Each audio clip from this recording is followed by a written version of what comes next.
Hi, this is Tim Krolsky. Most people might think they know what goes on in the life of a truck driver, but we thought it was time to understand the person that operates the truck, to find what actually drives them and what really goes on before and after the brakes get set. Welcome to Garner Trucking's Beyond the Cab. Hello and welcome to another edition of Beyond the Cab.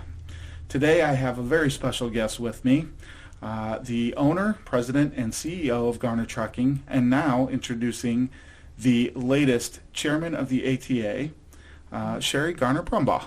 Good afternoon. Glad to be here. I've been waiting for this interview for a little while now, so I'm glad you're able to come and sit down and have some conversations before your world gets really hectic. Yes, I'm looking forward to it. As if it wasn't already. Yeah, just a little thing. You know, we could spend probably a lot of time on history and all the foreground that's happened to get you to this point, and certainly I want to discuss some of that because I think it's important today. But you know, I know a little bit, maybe more than the average bear, in terms of you know, where you've come from and how you've gotten to this point. And what would you share at this point are kind of those stepping stones for you from maybe your years in grade school, high school, college, and so forth that brought you to this point? Well, I think the Garner story is certainly a Garner family story too, and the business and the family were woven together from my childhood, from as long as I could remember. You know no other way. I know no other way. I remember in the early 60s, the business line would ring into our home, and Mom would answer the phone. Dad would be trucking. Mom would answer the phone, and she would take the orders. She would bill. She would dispatch. She was the customer service, and she was everything.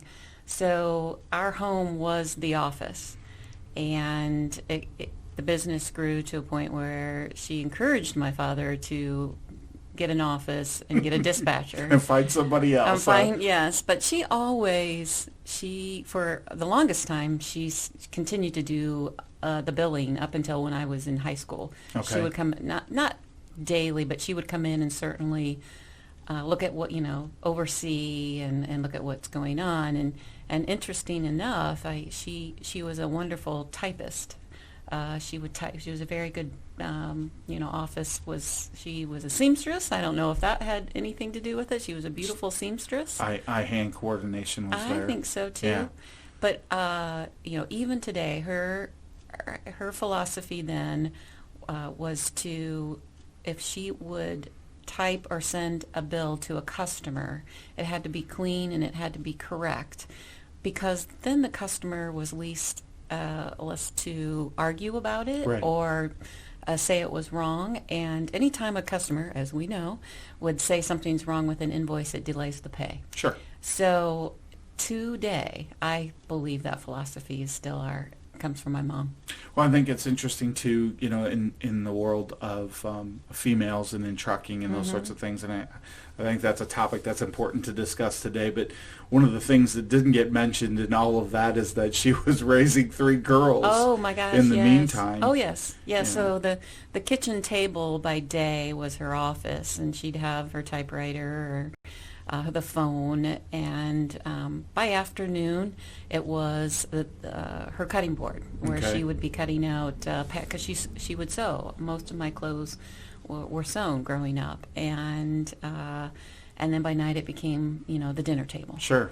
So and then probably the homework table. And then that. so it home was busy, but I was home with my mom. It was the 60s and 70s, and my mom was home with us growing up. Right. I think if there's one thing I can definitely say that I appreciate to this day, and I definitely was fortunate enough, thanks to trucking and the job that was provided to me through that, was that there was time for my wife to be at home and raise the kids, at least until they were old enough to kind of think and fend for themselves a smidge and go to school and do those things. So there really is something to be said for that. We were very fortunate to grow up during the time frame that we did for that reason. I agree. Most households can't deal with it Well, nowadays. both my husband and I worked through Right. all, we Right. both worked through, it took both of us. Mm-hmm. And, Dad was always working. Yep. He was always gone. Yep. And even when he came home, he was in the yard, mowing, trimming, doing something around the house. Saturdays, he was back at the office. And then Sunday was church in the morning, but he was always wrenching on a truck. A truck was always in our driveway. Getting fixed. And he was wrenching on it, doing something, Well, that's always. just the nature of the beast. Mm-hmm. Things haven't changed in that regard No, either, has it? no, it hasn't. So for you then, at what point, we all need to make that first buck. What was that first job for you? Washing trucks. Here? Washing At trucks, Garner. yeah. Or, I, as a, I don't know, 11, 12, 13-year-old, the neighborhood babysitter, right, did that, but mowed the lawn.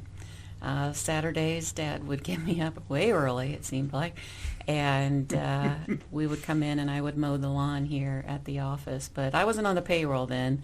That was a pop, when you're paid with a done, you get up, beverage. yep, and that was a treat. Yeah. Because we didn't have pop at home, and so he would buy me a pop or take me to lunch, and I would mow the lawn for him here, and then he would take me home, and I'd mow the lawn at home. So that was my jobs. And then in high school I washed trucks. Okay. And spent Friday night, if I didn't have a Friday night football game, playing in the band. Or Saturdays, cheering. I was a cheerleader. Saturday morning basketball game or football game, Okay. I would be here washing trucks. So, yeah. So then from there we go to Ohio State. Ohio State. Ohio State. Yeah. So I was there before it was the. It Okay. was just Ohio State University. But so I loved music. I loved band, and I took private drum lessons. Okay. Fellow drummer. Yes, we are. Dun-dun-dun. And took private lessons, enjoyed that, and, had dreams of being a band director, and went to Ohio State. I was in the band at Ohio State, which was one of my goals, and then I taught for 5 years. Yep. And, then I met the love of my life, and I knew I wasn't going to get back to, that was my goal, always to get back to Columbus, and home was okay. It turned out to be a great place to live and raise a family. Oh, it's a beautiful and so, community here. It's one of the things that's kept me here and brought me back here was the community. Yeah, because I came back and taught here in Northwest Ohio, but then I spend the summers. I started right away working on my master's degree in music at Ohio State, and I spend my summers back in Columbus. And boy, the traffic and I really enjoyed the less traffic, the slower pace, the demeanor of people up. Yeah. It was just nicer. Yeah, there's a here, definite difference. Growing up in Right. the city, it was kind of the same Yes. thing, and then Yeah. going back to that every single time, it's a bit different lifestyle. is. People are a little less kind, or can be, Mm-hmm. and a little less forgiving, I think, sometimes. Right. So Right. it is. There's something to be said for the small town living. But I changed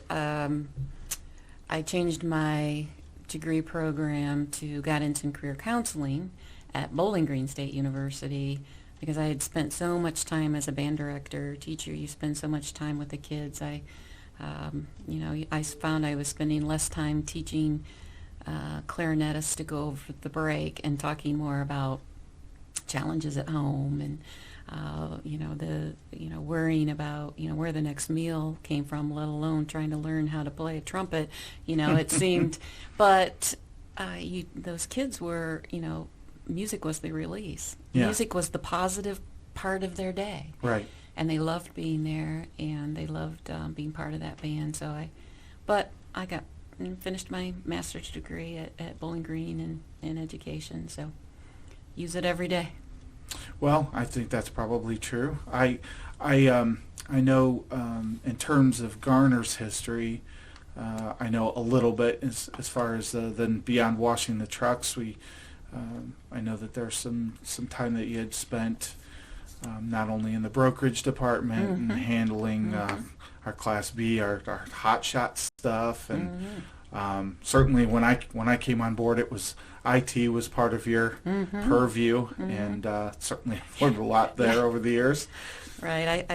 I came in, we had a tanker division down in Morrill, Mm-hmm. and I was only supposed to be for the summer. I had the allure of Friday night football games just weren't the same when you're 24, 20. Yeah. You know, Yeah. I just Imagine that. it was just a lot of time, and I enjoyed teaching, but I really was looking for an elementary, junior high position, and I was ready to give up the high school, and so I took a break and was looking to do that, or I was looking to be a guidance and career counselor. I really wanted to pursue that.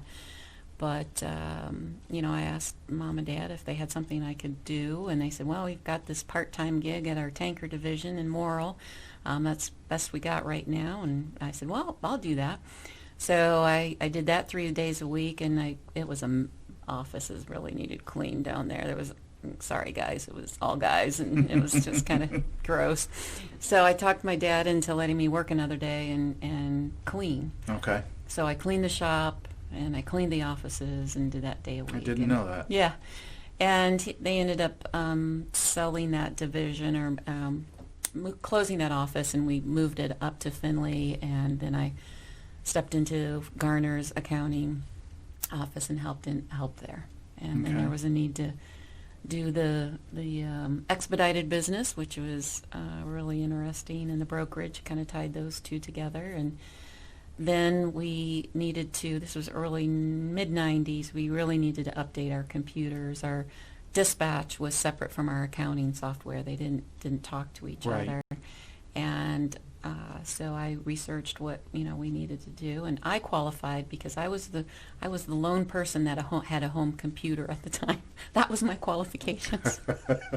You had the most working knowledge. Because I had a home computer. What are we talking about? What time frame would that be? Would have been 90. Jerry, let's see. Jerry and I got married in 90, so it would have been 92. Okay. It was before 95, Okay. right? It was before that. Yeah, because So I we were didn't start DOS. until 97. Yeah, so we were a DOS product, and so my dad always said 95 was a big upgrade. That's when we got Windows, and big purchase. So then we had to purchase a lot more hardware. Sure. Everybody needed a new computer with graphic card and monitors and all of that, and that was a huge expense.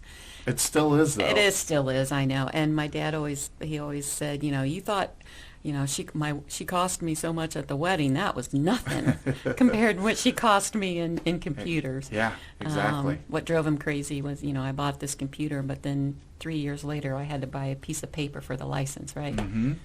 It still drives me crazy. Yes. That's part of the, I've been through some of that now over my time here, that you get into, purchasing all of this equipment, and then every separate piece of software you have to license, and you get renewals, and I don't know that anyone outside of the business world really realizes how expensive just the software and IT is. It really is a large expense. But it was a great experience because IT touches every division, every department here. Yes. And it really gave me experiences in everything. Well, you get a chance to learn everyone's job function and what their needs are. And we did upgrade. We made a huge upgrade to the software. We went from the DOS product to a window product with TMW, our vendor, and I spent a year in operations, getting that implemented, getting that set up correctly, and so I really, that's where I got involved with the backhauls, and while I was there, I might as well help. Right. So I took over. My philosophy was, let's work on tomorrow's freight today. Let's find what we're going to backhaul today instead of wait till tomorrow. Right. And because we knew, just tell me that, and I got them to write on the board where you're going to be tomorrow, and I'll go work on it today. 80% of it, I got covered, but at least, that's 80%. Well, yeah, it's a much different story when you have, especially when you have relationships, when you're using that brokerage market, to have those individuals that kind of know your world a little bit. You can say, hey, I've got trucks X, Y, and Z here tomorrow. Yep. Get them covered, and then you deal with whatever is left over. Right. And it's so, I I don't. It's not easier today. I mean, it's still the same principles, but you know, I didn't have email. Right. Right. Right. Everything's by phone. Everything was by phone, so it was very inefficient. It was really calling. But you know, to your point, you establish those. Oh, I know Garner's going to be in Virginia, or you're going to be in Michigan, or Right. going to be wherever we were at the time, and I had those relationships. Well, and also you have to do a good job for them so that they do remember you. Well, and that's again for Garner. Whether it's broker freight or customer freight, it needs to be delivered on time. It needs to be delivered safely, and we care about it. Just the same. Just the same. Yeah. What would you say at this point is a common myth? You know, all these years of experience that you have about trucking or in trucking that you can debunk. Yeah. So I guess it comes down to the truck driver, and you know, the I don't know, the stereotype, the negative thinking, because the truck drivers I know love their families. Mm-hmm. They care about the job they do.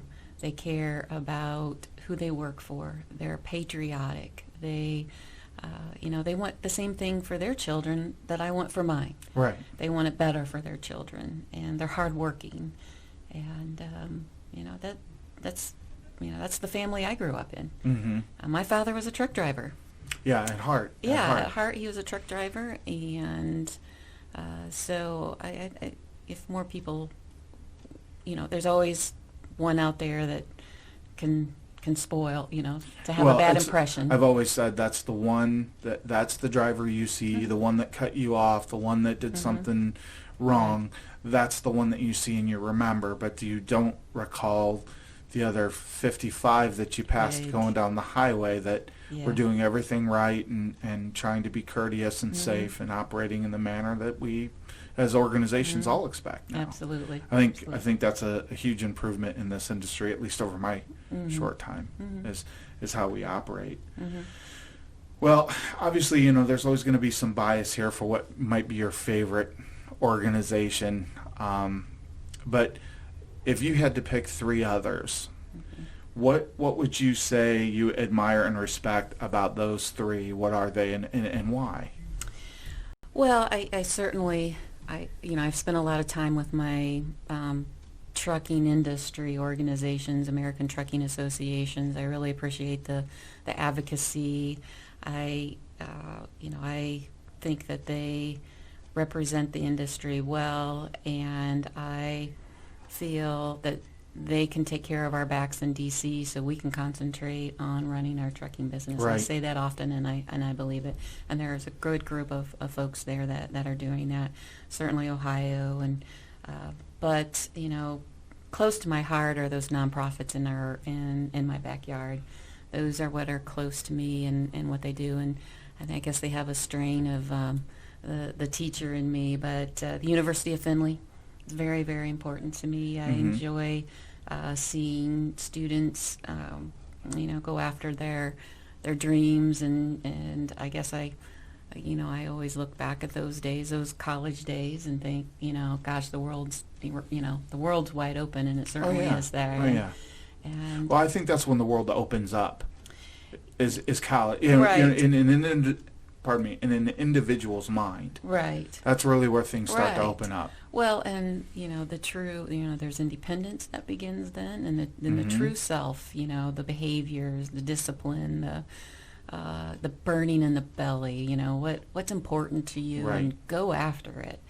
And I like to spend time there and just encourage those students to, 4 years it's a big commitment, but there's got to be something worthwhile after at the end of that. Yeah. And take don't you wish you had a do-over? Every once in a while I'm like, gosh, I could have done better. I wish I would have appreciated that time a little bit better. Yeah. I don't know. When it comes to that sort of thing, I've always had the same philosophy. Whatever you've gone through, yes, in life has shaped you now. Yeah. So sure. whatever those, I don't even like to use the word regret, because I think that you made those decisions with whatever poor information or good information you had. But at the end of the day, admittedly, we could all have done some Oh, things differently. yeah. But it's a question of what you take from that. And learn from really, that. yeah. I think one of the other organizations, my church, I appreciate my church and spending time with my church, my faith and fellowship, and that's my opportunity to give back with music. I play, I Right. get to play my instrument at this point, and it's make a joyful noise, right? Like, ooh, that should have been E flat, not an E natural. And maybe not everybody recognizes it, but that's good. But you know it. But I yeah. know it, and it's okay. Yeah. And it's appreciated that I'm there. It's playing. interesting that all three that you've kind of brought to light in terms of the organizations, really all three of those have to do with community in one shape or form, be it the trucking community or the religious community or the educational community. But all three of those involve very large groups of people with dynamic differences, different thought processes, and that certainly kind of goes back to leadership and what it takes to be able to really be an effective and a good leader, and understanding all those Right. different individuals. There has to be someone that in your life is you consider a personal hero, or maybe you have several personal heroes. Who would those people be, and why? Well, my parents, certainly they, my dad, and I don't know if it's expectations, but certainly it was, there was, strong values there. There were strong, the work ethic, church life was important to our family, and so just the nurturing that both of my parents, their business acumen, both of them, my mom, she encouraged my dad. She would say often to him, you do a lot for this community. You need to let them know. Yeah. Yeah. And she really was she did marketing before we really knew what marketing was, right? She was out there and, toot your horn, tell people what you do. You pay taxes. We pay taxes. Right. We employ people. We provide health insurance, and that's okay. It's okay to brag a little bit about what you do. Sure. So, Sure. and it's not so much that, I guess, humility too. Both of them had a lot of humility, but that attracts people too. Yeah, I think so too. If there's one phenomenon, and we've had this conversation before, it's pretty amazing, especially with the current, the quote unquote millennial generation. What that giving, those extra steps, what that actually does to people, because we have some individuals that I consider relatively young that are just on fire when it comes to making a commitment to doing something great for the community or for a special event, those types of things. That giving is contagious, I guess would be the best word. They're looking more for a career or some beyond the paycheck.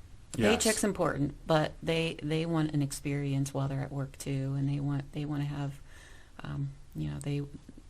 fellowship is important to them. Yeah, they want something beyond. You're right. They absolutely do. The money's always good, but there's got to be something to engage with. Humanity, give back to humanity. Right. That component. Right.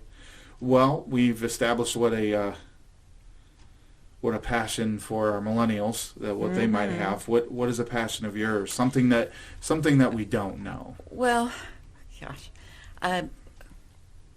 probably I love live music. Just it can be country, it can be rock and roll.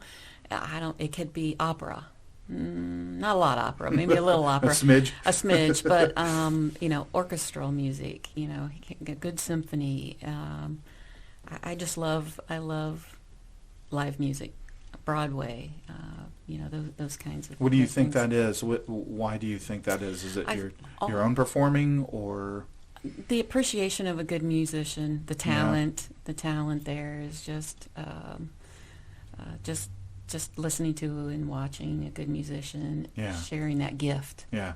It's such a gift. Yeah, So, well, it's there's that's always a topic that's going to be warm to my heart anytime I do a podcast. It's somehow there's that element of music that sneaks in whether I solicit it or not, and quite frankly, that is a language that keeps us all bound. I think so too. All of us who doesn't like music, Right.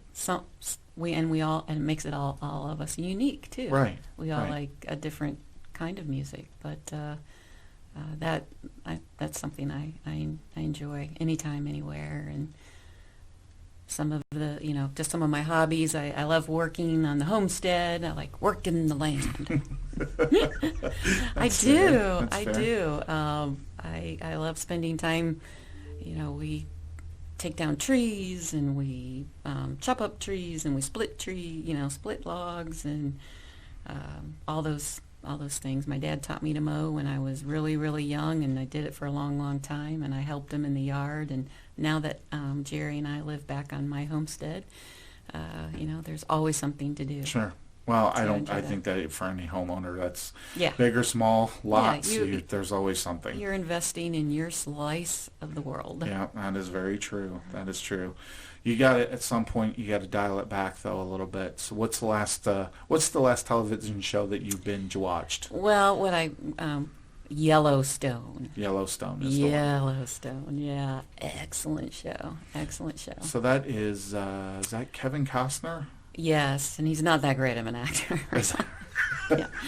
But the storyline's good, and the scenery is really, really neat. Okay. And It's a it's good got cinematography. it has a then, pretty isn't good storyline. it? Okay. It has a pretty good storyline. The acting isn't that great, but it's one of those I can unplug and don't have to think about it Yep. much. But I like a good series on Netflix when I do my exercising.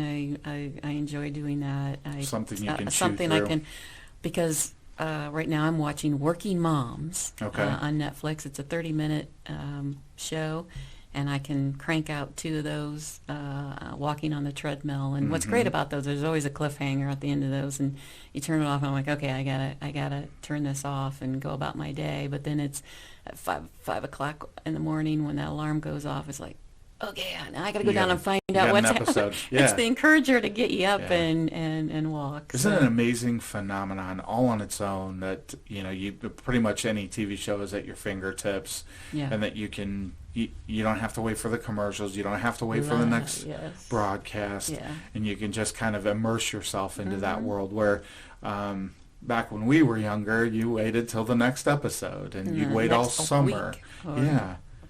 Or now like Yellowstone, they do a 10-week or 11-week. I don't think it's much more than that, and you have to wait a whole year.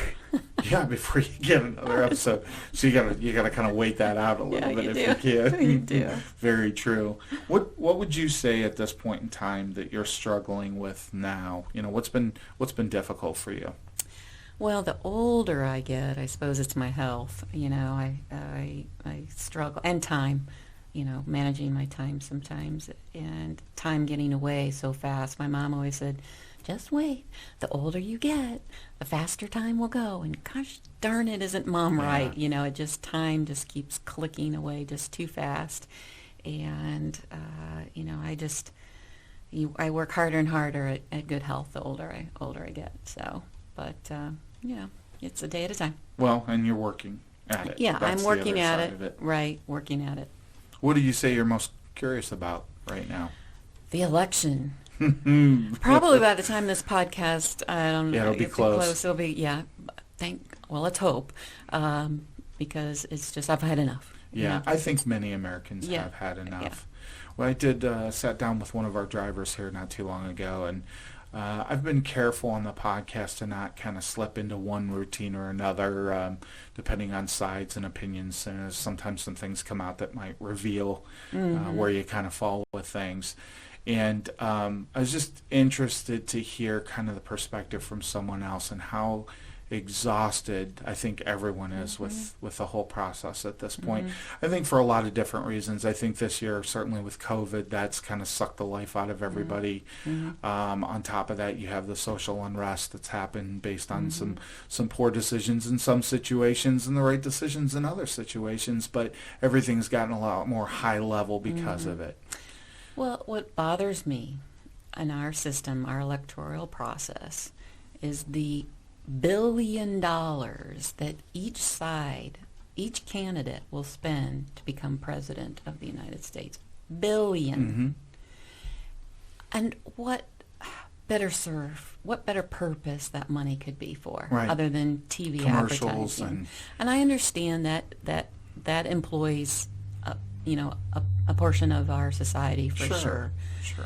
But just think of the goodwill. $1 billion. At least it could go towards our deficit, for goodness Right. sakes. Right. At this point, it would make a small dent. It would make a small dent, but that's disheartening to me. And how long? I mean, this started 2 years ago. Yeah. And I think that's the distractor to me. I love politics. Mhm. I do. Is it the sport of it, or what is it that you love about politics? I like championing a cause and winning a Okay. cause. Something Yes, that that you improves a believe in. life, something improves your life of your family, your work, or whatever, and being on the right side of that, and then championing it and then winning it, because it's the right thing to do. Right. But I certainly have had the opportunity to go into political life, but the whole fundraising part of it just is a It's a deterrent. turnoff. This is a Yeah. total turnoff to me. I've shared this among several crowds in my adult life, and I think there's a philosophy that works with this. The problem is you'll never get the buy-in.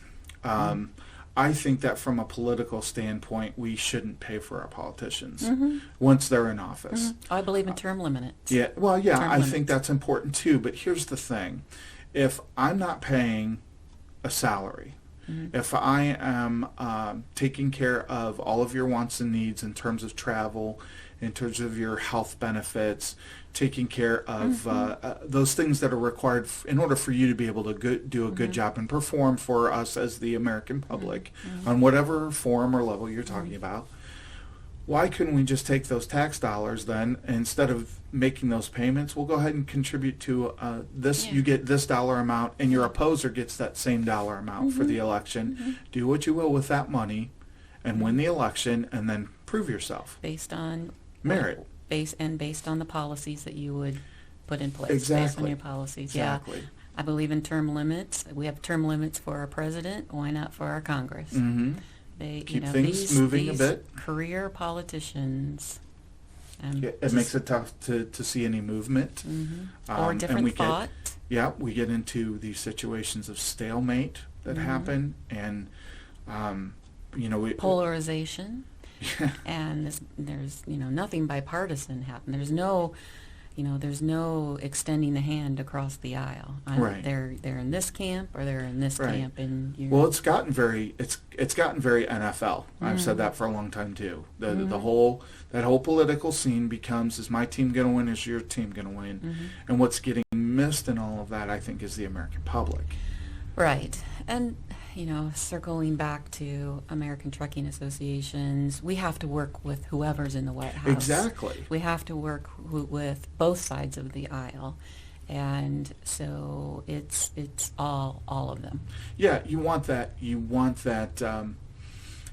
to spread across both. So you want to be able to reach a hand across the aisle and be okay with it. Yeah. I'm good with other people's opinions, and I think many are. There's the big word we've all compromise. Mhm. There's just no compromise on Yeah. both sides. Right. Yeah, it's just become a very difficult process. Now, Yeah. if you get past the president, you get past the leaders of the House and the Senate, and you get down into the committee work, there is bipartisanship going on there. There are some compromises, but it comes out of committee and it's stopped. Right. It's not introduced because XYZ. because it's going to benefit the right or it's going Right. to benefit the left, and then we're just And then nothing happens. Nothing happens. Yeah. Well, it's interesting you bring up the ATA, and certainly we want to talk about that today a little bit as you getting started in your chairmanship. Um, what would you say those most pressing issues are going to be over the next year for you? Mm-hmm. Driver shortage. Yeah. It is. If there's anything that keeps me up at night, that's the one. That's the one. At Garner, our average age is 49 years old of our driver, of our fleet, and it parallels what nationally. The national average age for drivers, 49 years old. And where's that next wave coming from? Our population's not increasing. Right. So I am a proponent of younger driver, and so I'll be advocating for that. There's a pilot program that's going to start non-military, and Garner's going to be part of that if we can attract some youth. Yeah, I believe the Driver Safe Act is out there, but again, it's stalemated. It's in stall motion because of we got to get through the election. Right. And then you start to get some movement. Then we can start to get something done. But we've got to find that next generation, and that concerns me for sure. Okay. How do you think that over the course of the next year, things like that are going to impact your chairmanship? Certainly there are proponents of younger driver, and there are those that don't agree. Even amongst the ranks of probably our own drivers, disagree of younger driver. Certainly our insurance companies. Who knows where I quip with them. I said, you want to insure trucks? We gotta have drivers in them. Right. That's just the way that's gotta step roll one. out. You help us, align with us, don't fight with us, align with us, because I believe those drivers they have to have more hours training behind the wheel, behind an experienced driver. So there's more hours there. They have to be in equipment that has all the safety technologies beyond what an experienced driver right now has. I mean, through evolution, these are going to be natural safety equipment on our trucks. But there's a call from trucking companies to go ahead and raise the game a bit when you start talking about entertaining, putting a younger driver behind the wheel. I'm very confident that trucking companies like Garner can train younger drivers. Mm-hmm. Am I concerned about the bad apples that might take advantage of? Sure. But we've got to attract younger drivers. Well, as an industry, I think most trucking companies, and certainly the circles of folks that we deal with, we know that they're willing to invest, as far as that's concerned. So we all have that same need, and that driver shortage, I agree, is not going to go away anytime soon. In good and a bad economies, the door swings the same, I guess. So during this next year, what are you most hopeful that you will accomplish? Well, I hope I can inspire the next generation, because I'm a second generation trucker. So I hope to inspire those that maybe are sitting on the sidelines and don't think that they are fearful about their abilities, or I'm just a regular person. I got involved. I spoke up. I have issues at Garner, and I talked about them in a committee. I like committee work, much more so than standing up in front of people and talking. You got to work at it, and I've gotten a little bit better at it over the years, I think. But so I hope I inspire the next generation trucker to get involved in ATA, or just lead your company and be prepared to lead your company. Sure. And then also certainly women. It is wonderful to go to a meeting wherever it is, small or large, and women come up to me and say, "Thank you, Sherri, for being out there and leading." And it's nice to see someone with lipstick and carries a purse. Well, I will Yes. tell you, that's going to be one of our next topics on Beyond the Cab is going to be women in trucking. And I was going to ask that very question. So, from that standpoint, do you feel a larger responsibility on some level because you're female? And, unfortunately, we are not a very No. diverse No. industry. No. But, from, as the position of driving a truck, what I've always thought was cool was it didn't make any difference whether you're male or female. You can get a job. Your pay rate's the same as, the guy that just walked in before me. Exactly. This is based on experience, not gender. Right. So I love that about our industry. About you can command pay and take care of yourself as a woman. Sure. In the job. As far as, walking into a room and there's a bunch of dark suits and I'm the only one in heels and carrying a purse, right? So been there a lot of times. I've been the only woman around the table. But for the most part, I have found that there's been respect for me. I think I add a little color to the room. Absolutely right. That's what the diversity is supposed to do. Yes, it does. And brings a different perspective that they've never thought of. But I've always felt that I needed to be prepared, maybe better prepared than my male counterpart, because I've always felt maybe I would be challenged. So I always tried to make sure I was prepared and had the information I needed, whatever I was going to speak about, or whatever the topic was. That in regard to that particular statement, you come in every day, you as in any individual, you come in every day, you need to have a plan. You come in every day and you should be prepared. Mm-hmm. So I for me personally, one of those leadership pieces that I've kind of witnessed over the years and thankfully have picked up on is that preparation that's required, and you've got to do the extra work. Mm-hmm. And that's regardless of whether I'm male or female. I'm saying that that's really a necessity. Well, Tim, when we get data all the time, and it's like, all right, what's driving that number? Right. Go back and look at the detail. Right. There's something. Rip it apart a little bit. Something's driving that number. It's not good, or it's really good, and let's keep what's doing. Driving, Let's driving what's driving a good number. Right. So you have to look at the detail, and I like paying attention to the detail. So what would you say at this point is your greatest fear? I think my greatest fear is not having enough time. Not having enough time to get done what I want to get done. Okay. But that's my greatest fear.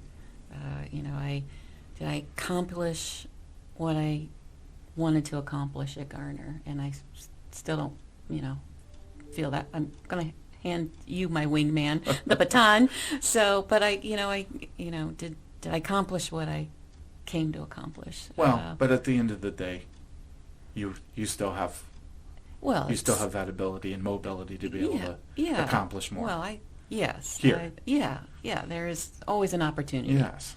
Opportunities in the next phone call. Your next email. Well said. And it's what you do with them, and does it make it a good fit? So, so I guess it's time. Well, I appreciate that answer. At the end of the day, again, we touched on some different points of leadership and some different thoughts, and I appreciate you sharing, kind of bearing your soul a little bit today with some of that stuff. But what would you say makes you feel inspired? What makes you your best self at the end of the day? Well, what makes me happiest are two.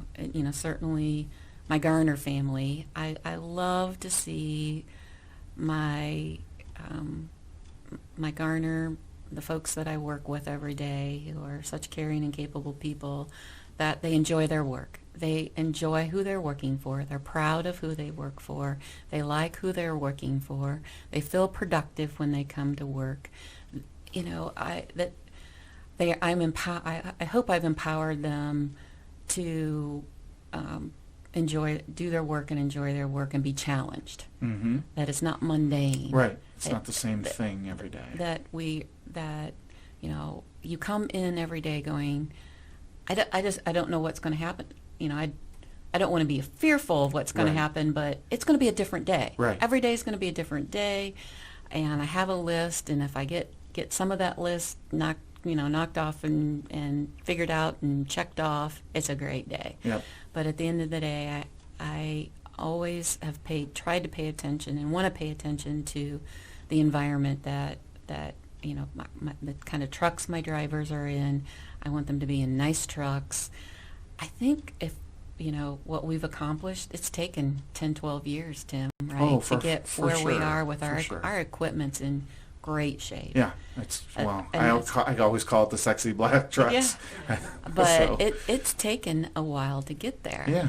A bad turn in the equanomy really puts a wrench in the process. Mm-hmm. And we've seen a couple of those in a decade. We have. So I'm really proud of what we've accomplished with our equipment, and I really care about the environment that my drivers have. I love those new trucks that we're getting now. Yeah. And I hope my drivers like those. Personally, my kids, just watching them be successful. All three of them enjoying what they're doing. It goes back to that, it excites me to see the burning in their belly, Mm-hmm. that they've found Growth a and passion. development, right? They found a passion. It's exciting for them to find someone to love and to, have a relationship. And I hope Jerry and I have been an example to that, Mm-hmm. that, even during the tough times, that, you love one another. And weather it. And weather it. And, make good choices and just stick to it. Well, I think that's all tremendously good advice in the first place, just for living, for living. Right. Well, Sherri, I want to thank you so much for taking the time today. Thank I appreciate you. I know, again, life's about to get very crazy for you, and I appreciate you taking the time to sit down and do this with us. Everyone else, we will tune out for now, but I want to thank you for yet another edition of Garner Trucking's Beyond the Cab.